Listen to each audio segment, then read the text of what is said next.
Hey my lovelies, welcome back to my channel. This is Alicia's Kitchen. So in today's video I will be showing you guys how I made this super juicy oven baked chicken thighs. Now let's cook.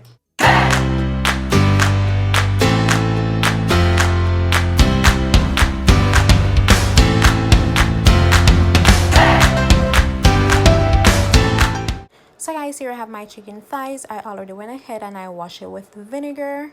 Now I'm just going to add some oil to it. I'll also be adding my season. First I'm using Cajun season, and I'm just using a generous amount. Honey, I love Cajun season. It has so much flavor. One of the best season ever.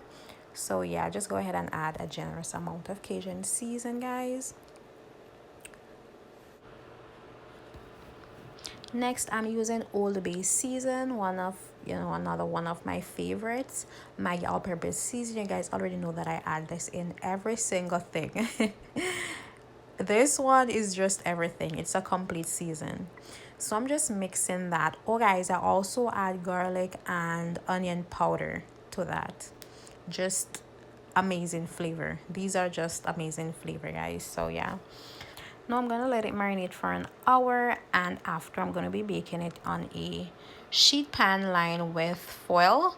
Then I'm going to be baking it in a preheated oven at a temperature at 350 degrees for 45 minutes to 1 hour.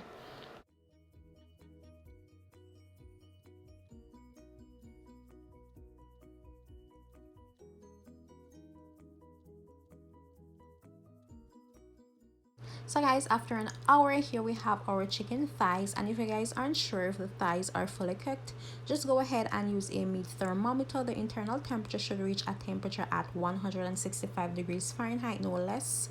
You cannot undercook chicken because you don't want to have salmonella. Hello. Now I went ahead and I served this with broccoli and cheddar rice. It was super delicious. I love you guys so much for watching, and I'll definitely see you guys in my next video. Bye.